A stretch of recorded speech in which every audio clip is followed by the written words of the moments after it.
अस्सलाम वालेकुम। कैसे हैं आप सब? उम्मीद है आप सब खैरियत से होंगे। शुरू अल्लाह के नाम से जो बड़ा मेहरबान नहायत रहम करने वाला है। जी, आज का हमारा टॉपिक है इमर्जिंग टेक्नोलॉजीज़। मुझे उम्मीद है आप लोगों ने मेरे पिछले लेक्चर सुन लिए होंगे और आप लोगों को अच्छे तरीके से समझ भी लग गई होगी। ठीक है, आप लोग मुझे कमेंट्स में बताया करें कि आपको अगर किसी चीज़ में प्रॉब्लम होगी, फिर ही मुझे क्लियर होगा ना कि आपको मेरी समझ आ रही है कि नहीं आ रही। तो आज का हमारा टॉपिक है इमर्जिंग टेक्नोलॉजीज़। इमर्जिंग टेक्नोलॉजी लफ्ज़ से ही आपको समझ लग रहा है कि ये कौन सी टेक्नोलॉजी है। ठीक है, इमर्जिंग टेक्नोलॉजी का मतलब है इमर्जिंग टेक्नोलॉजी आपको पता है, इमर्ज मतलब इकट्ठा कर देना। ठीक है, इमर्ज बहुत सारी चीज़ों को इमर्ज करके एक चीज़ एक बना लेना, मतलब डिवेल्प कर देना। बहुत सारी चीज़ों का इकट्ठा करके उनकी टेक्नोलॉजी बना लेना, उसको इमर्जिंग हमें कहते हैं। ठीक है, हम कहते हैं। अब यहाँ पर देखें जी, इमर्जिंग टेक्नोलॉजी का हकीकी मीनिंग वो मैं आपको एक मिसाल दे रही थी। यहाँ पर आपको मैं एक हकीकी मीनिंग इसका बताऊंगी। इमर्जिंग टेक्नोलॉजी का मतलब क्या है? इमर्जिंग टेक्नोलॉजी का मतलब है बढ़ती हुई टेक्नोलॉजी। ठीक है, उभरती हुई टेक्नोलॉजी जो आजकल के दौर में उभर रही है, मतलब कि नया दौर इख्तियार कर रही है। आने वाले फ्यूचर में बहुत सारी इन्वेंशंस हो रही हैं, बहुत सारी टेक्निक्स आ रही हैं जिसने हमारी डेली लाइफ को बहुत इजी कर दिया है। आप लोगों को पता है कि साइंस ने पुराने ज़माने का भी आपको पता है कि पुराने ज़माने में कोई ऐसी टेक्निक नहीं थी जो इंसान के वर्क को बहुत इजीली इंसान कर लेता था। ठीक है, आजकल के दौर में न्यू मॉडर्न एज में साइंस ने इतनी तरक्की कर ली है कि बहुत हर चीज़ पॉसिबल हो चुकी है। नामुमकिन चीज़ भी पॉसिबल साइंस ने करा देती है। ठीक है, इमर्जिंग टेक्नोलॉजी का मतलब है उभरती हुई टेक्नोलॉजी। अपने लेक्चर को जल्दी टॉपिक की तरफ लेके आते हुए और शॉर्ट वीडियो बनाते हुए मैं आपको बताती हूँ इमर्जिंग टेक्नोलॉजी क्या होती है। ठीक है, new technology is generally refers to as emerging technology. New technology का मतलब नई टेक्नोलॉजी इज जनरली रेफर्ड का मतलब है हवाला देना। ठीक है, रेफर्ड का मतलब है हवाला देना। एज इमर्जिंग टेक्नोलॉजी, ये आने वाली नई टेक्नोलॉजी ने हमें उभरती हुई टेक्नोलॉजी का हवाला दिया है। ठीक है, इट इज़ एडवर्टाइजमेंट का मतलब होता है तरक्की। तरक्की is in the existing technology होता है मौजूदा टेक्नोलॉजी। ठीक है, मौजूदा या टेक्नोलॉजी। ठीक है, उन्होंने कहा है इसने मौजूदा टेक्नोलॉजी को तरक्की दी है, उन्होंने न्यू टेक्नोलॉजी ने जो है उभरती हुई टेक्नोलॉजी का हवाला देते हुए कहा है कि ये मौजूदा दौर में तरक्की कुन साबित होगी। ठीक है, emerging technology are under development के का मतलब होता है कि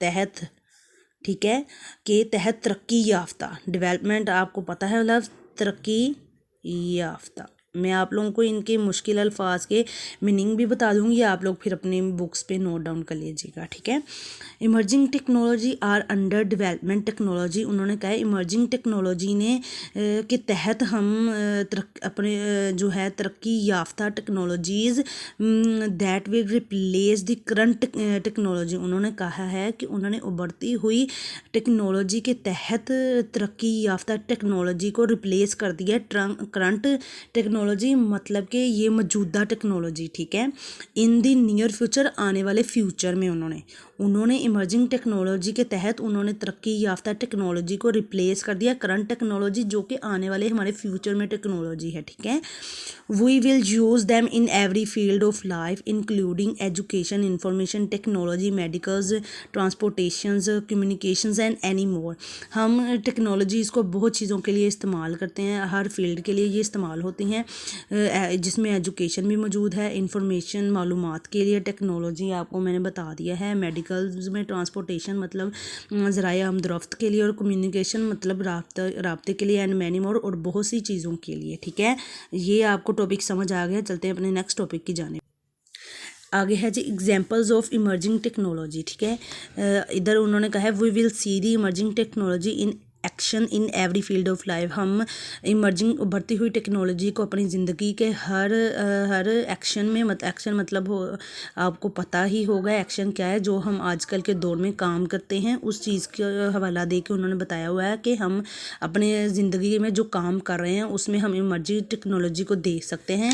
सम of these technologies are discussed below. उन्होंने क्या है, उन्होंने यहाँ पर कुछ जो टेक्नोलॉजीज़ हैं उनको डिस्कस किया है। नंबर 1 है जी रोबोटिक्स। रोबोटिक्स का मतलब आपको देखने से ही समझ लग रही है, रोबोट का मतलब क्या है, ऑटोमेटिक मशीन जो कि इंसानों ने ही ईजाद की है। ठीक है, the branch of emerging that is use to manufacture.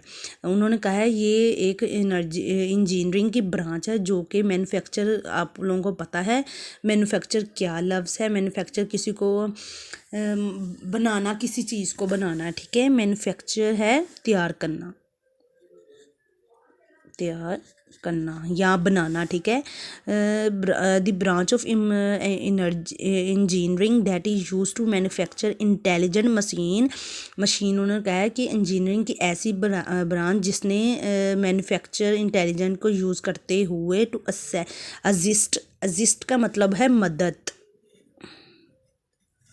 Humans in different task. उन्होंने कहा है कि उन्होंने इंजीनियरिंग की ब्रांच को इस्तेमाल करते हुए अपनी जहानत के तहत उन्होंने मदद लेते हुए डिफरेंट टास्क को परफॉर्म किया। इस कार्ड रोबोटिक, जो कि एक रोबोट कहलाता है। ठीक है, these intelligent machines are called robot. ये जो इंटेलिजेंट आपको मतलब पता ही है, के तहत उन्होंने ये मशीनें तैयार की, उसको हम रोबोट कहते हैं। ठीक है, they have a wide range of uses. देखें ना, मैं आपको छोटी छोटी चीज़ों के भी तो मतलब नहीं बता सकती। ये ऐसे टॉपिक हैं जो आप लोगों को पता होने चाहिए। छोटे छोटे वर्ड से आप अपनी वोकैबलरी को इस्तेमाल सही करना शुरू करें तो इंशाल्लाह ताला आपकी वोकैबलरी ठीक हो जाएगी। ठीक है, इंटेलिजेंट को कहते हैं ज़हीन। ठीक है, मैं आप लोगों को फिर बता देती हूँ, आप लोग फिर मुझे कमेंट्स में ना कहने लग जाना पता नहीं आपको आता नहीं था, तो इस वजह से मैं आप लोगों को बता रही हूँ कि इंटेलिजेंट का मतलब है ज़हीन। ज़हन इस्तेमाल करते हुए उन्होंने जो मशीनें बनाई उनको रोबोट कहते हैं। They have a wide range of uses in almost all areas of life. उन्होंने कहा है कि इस्तेमाल पूरे ज़िंदगी के एरिया में, मतलब हर जगह पर इसका इस्तेमाल हो रहा है। This intelligent machine interact with their surrounding and can take a variety of action. इसमें उन्होंने यही आपको बताया कि ये जो काम जो हम कर रहे हैं ना इंटेलिजेंट, ये इंसान के दिमाग का ही काम है। अल्लाह ताला ने इंसान को ये शर्फ़ दिया है, ये शर्फ़ इंसान को ही हासिल है। ये कायनात तो अल्लाह ताला ने बनाई है, लेकिन अल्लाह ताला ने इंसान को अक्ल व शऊर दिया, जिससे इंसान अपनी अक्ल और शऊर को, अपनी जहानत को इस्तेमाल करते हुए ये साइंसी टेक्नोलॉजीज ईजाद कर रहा है। ठीक है, अगर अल्लाह ताला ये कायनात ना बताता और ना बनाता, ना ही इंसान को इतना दिमाग देता, तो ये न्यू जो जनरेशन जो टेक्नोलॉजीज़ आ रही हैं ये इंसान कभी भी बना ना पाता। लेकिन अल्लाह ताला ने इंसान को इतना जहन दिया, इतनी जहानत दी कि इंसान अपनी जहानत के तौर पे इतनी तरक्कियां कर रहे हैं। ठीक है, आने वाले दौर में अभी भी हमारा मुआशरा, हमारी फील्ड ऑफ लाइफ है बहुत तरक्की कर चुकी है, लेकिन जितनी साइंस तरक्की कर रहा है, आने वाले मौजूदा दौर में भी बहुत ज़्यादा तरक्की होगी। तो उन्होंने यही यहाँ पर बताया हुआ है, these machine can not only perform various task without human interference. उन्होंने कहा कि ये सिर्फ मशीन इंसानों के कहने पे नहीं कोई भी काम करती, but they can also help human perform task, बल्कि ये इंसानों का भी साथ देती हैं कि वो अपना काम बहुत अच्छे तरीके से कर सकें। ठीक है, robots are used in manufacturing, मतलब रोबोट इस्तेमाल होते हैं तैयार करने के लिए। मीनिंग का मतलब होता है कानकुनी।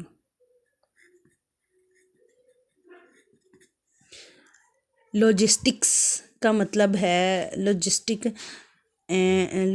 का मतलब मैं आपको बता देती हूँ। लॉजिकल चीज़ों के लिए, हेल्थ केयर के लिए, दी किचन एक्सेसरीज़ के लिए। लैंड माइन डिटेक्शंस का मतलब है लैंड माइंड का मतलब है ज़मीनों के अंदर जो इंफॉर्मेशन हासिल करने के लिए, कि कहाँ से हम ज़मीन के अंदर वाली इंफॉर्मेशन हासिल करने के लिए, एंड मैनी अदर एरियाज़, और बहुत चीज़ों के लिए। ठीक है, अगला हमारा टॉपिक है आप आर्टिफिशियल इंटेलिजेंस। आर्टिफिशियल का मतलब ही देखने से हमें पता चल रहा है कि मसनूई जहानत, इंसान की खुद तैयार करदा जहानत। ठीक है, यहाँ पर मैं लिख देती हूँ मसनूई जहानत, जो कि इंसान ने अपनी जहानत से ही तैयार की गई है। Artificial intelligence is a branch of computer science. Artificial intelligence जो है वो एक कंप्यूटर साइंस की ब्रांच है that deals with building smart machine, जिन्होंने कि छोटी छोटी मशीनें तैयार की कैपेबल फॉर परफॉर्मिंग टास्क, वो पूरा रह सकें कि वो टास्क अपनी जहानत के तौर पर टास्क को कंप्लीट कर सकें। These artificially intelligent machines are intelligent enough to learn. उन्होंने कहा है कि ये सिर्फ पढ़ने के लिए काफ़ी नहीं है, from their own experience just like human, कि ये सिर्फ कि आर्टिफिशियल इंटेलिजेंट मशीन्स, उन्होंने कहा है कि these artificial intelligent machines are intelligent, वो आर्टिफिशियल इंटेलिजेंट जो मशीनें होती हैं मसनूई जहानत, ये बहुत ज़हीन होती हैं, इनफ टू लर्न, सिर्फ पढ़ने के लिए, फ्रॉम देयर ओन एक्सपीरियंस, अपने एक्सपीरियंस के लिए, जस्ट लाइक ह्यूमंस, इंसानों की तरह। ठीक है, applications of artificial intelligence include, उन्होंने कहा आप ले लें मिसाल मसनूई जहानत को, सेल्फ ड्राइविंग कार चलाना, खुद कार चलाना, एक्सपर्ट सिस्टम, आप किसी चीज़ में महारत हासिल करते हैं, नेचुरल लैंग्वेज प्रोसेसिंग, जो हमारी मादरी ज़बान होती है उसके लिए मशीन विजन्स के मशीनों का काम। आगे है chat boards, gaming chat board, अगर आप व्हाट्सएप पे बातें करते हैं वो वाला बॉक्स, गेमिंग, आप गेमिंग खेलते हैं, मार्केटिंग, सोशल मार्केटिंग आजकल के दौर में बहुत मशहूर है, ऑनलाइन वर्क, सोशल मीडिया जिसके साथ आप अटैच हैं, बहुत ज़्यादा अटैच हैं, नेविगेशन, कंट्रोल्स, ईटीसी। ठीक है, ये इंसान की खुद तैयार करदा मसनूई जहानत है। Artificial intelligent will influence every field of life in the future. उन्होंने कहा है कि आर्टिफिशियल इंटेलिजेंस जो मसनूई जहानत है ये आने वाले दौर में बहुत तरक्की याफ्ता होने वाली है, and will also lead towards और इन मोर इन्वेंशंस, और कि ये बहुत और ज़्यादा नई नई इन्वेंशंस करने वाली हैं। आगे है जी नेक्स्ट हमारा टॉपिक सेल्फ ड्राइविंग कार। खुद कार चलाना। ठीक है, a self driving car is also now as autonomous vehicles. Autonomous का मतलब होता है खुद मुख्तार, खुद मुख्तार। ये एक ऐसा सेल्फ कार ड्राइविंग सिस्टम है कि इंसान खुद चलाता है। ड्राइवरलेस कार और रोबोटिक कार, जस्ट उन्होंने कहा कि ड्राइवरलेस ऐसी कि जिसके अंदर कोई ड्राइवर नहीं होता, और ये और रोबोटिक कार होती हैं। Self driving cars use a variety of sensors, के ये बहुत ज़्यादा सेंसर यूज़ करते हैं जिससे इंसान को पता चलता है कि कब क्या करना है। ओ एज थर्मोग्राफिक्स, कैमराज, रेडर, जीपीएस, उसमें ऐसे कार में आप लोगों को पता है कि कैमराज मौजूद होते हैं, और कैमराज मौजूद होते हैं, जीपीएस सिस्टम मौजूद होता है, और inertials measurement units to observe their surrounding and identify appropriate navigation path, के उसने किस रास्ते की तरफ जाना है। ठीक है, these car do not need to, उन्होंने कहा these car do not need to are driver, के ऐसी कारें जो हैं उनको ड्राइवर की ज़रूरत नहीं पड़ती। An example of self driving automobile is Google Waymo experiment. अब आप गूगल को ही ले लें, it is almost totally autonomous, कि ये एक खुद मुख्तार है, ये इसको कोई इंसान नहीं चलाता। ठीक है, ये सेल्फ ड्राइविंग कार मतलब खुद से ही चलती है, इसको कोई कंट्रोल नहीं करता। ठीक है, आगे है जी 3D इमेजिंग। जैसे अब आप लोग देख लें ये व्हाट्सएप है।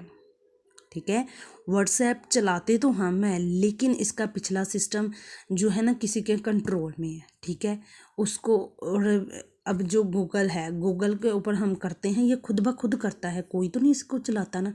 गूगल खुद ब खुद, हम बस उसको इन्फॉर्मेशन देते हैं, वो खुद ही प्रोसेस उसको करता है। ठीक है, 3D imaging is a technique for giving depth to an image. उन्होंने कहा है कि डेप्थ का मतलब होता है गहराई। ठीक है,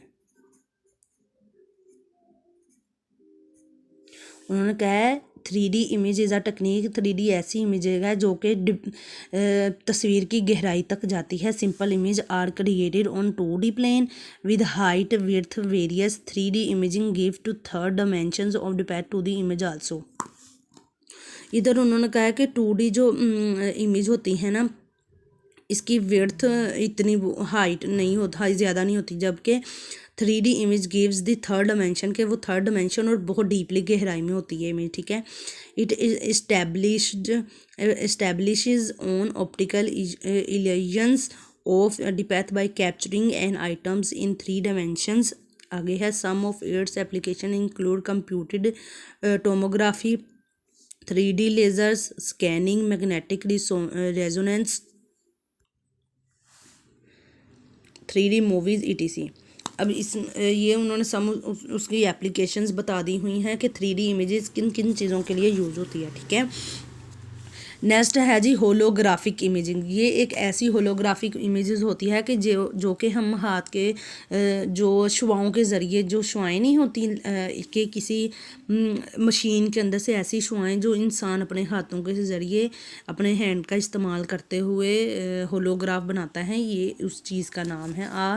3D hologram is 3D projections of 3D recorded images. अब आप लोगों को मैं एक मूवी बता देती हूँ, साउथ इंडियन मूवी है विवेगम। उस मूवी में जो है ना, उसमें इस चीज़ का होलोग्राम का जिक्र किया गया हुआ है, होलोग्राफिक का, ठीक है। वो किसी एक हैकर को पकड़ने के लिए वो उसका जो बॉयफ्रेंड है उसका वो होलोग्राम बनाते हैं इसी तरह हाथ के ज़रिए। आप लोग वो मूवी देखिएगा, विवेगम साउथ इंडियन मूवी है वो, तो उसमें इसका होलोग्राम का जिक्र है। होलोग्राम के ज़रिए वो बनाते हैं एक इंसान की पिक्चर के। होलोग्राम के ज़रिए हम एक अच्छे खासा इंसान को तैयार कर सकते हैं। वो इलेक्ट्रिक शुआओं के ज़रिए बनता है और वो इलेक्ट्रॉनिक होता है, कि मतलब लाइट पे चलता है वो, ठीक है। इसमें वही उन्होंने बताया हुआ है कि होलोग्राफिक के वो इलेक्ट्रिशियन चीज़ों से बनता है, वो शुआओं के ज़रिए बनता है, ठीक है। आगे है जी वर्चुअल रियलिटी, ठीक है, हकीकत वाली रियलिटी, ठीक है। The use of computer technology to create a virtual environment that can be viewed through virtual reality headset is now as virtual reality. आप लोग जो इस्तेमाल करते हैं हेडफोन्स और आप लोग लगा लें हैंड फ्रीज, ठीक है, और VR, it is computer generated imaging of real world where people can interact in an apparently real or physical way. लोग इसके साथ इंटरेक्ट मतलब राब्ते में होते हैं, फिजिकली और रियल में भी और फिजिकल वे में भी, ठीक है। The user can interact and explore the visual environment. User जो है ना उसके साथ इंटरेक्ट होता है, एक्सप्लोर करता है, ठीक है, उसको यूज़ करता है राब्ते के लिए, ठीक है। Reality is experienced by the user through their senses. उन्होंने कहा है कि रियलिटी का एक्सपीरियंस जो है ना यूज़र की सेंसेस पे होता है, उस पर डिपेंड होता है। The virtual reality is produced by VR headset. उन्होंने क्या है, वर्चुअल रियलिटी प्रोड्यूस करता है VR हेडसेट को। It is mostly used for training entertainment in the auto industry. उन्होंने कहा है कि ये ट्रेनिंग के लिए यूज़ होता है, इंटरटेनमेंट के लिए यूज़ होता है, ऑटो इंडस्ट्रीज़ के लिए यूज़ होता है, education, health care, architectures, terrorism and more, और बहुत सी चीज़ों के लिए इस्तेमाल होता है, ठीक है। उम्मीद है आपको आज का लेक्चर अच्छे तरीके से समझ लग गया होगा, ठीक है। आप लोग मेरे से क्वेश्चनिंग किया करें अगर किसी चीज़ की आपको समझ नहीं आती, ठीक है। उम्मीद है आपको आज का लेक्चर समझ लग गया होगा अच्छे तरीके से। मेरे चैनल को सब्सक्राइब करें और बेल आइकन को दबाना मत भूलिएगा और सपोर्ट करें, और मज़ीद ऐसी अच्छी आने वाली वीडियो को लाइक करिएगा, ठीक है। हर दुआ में याद रखिएगा। अल्लाह पाक आपका हामी और नासिर रहे। अल्लाह हाफिज़।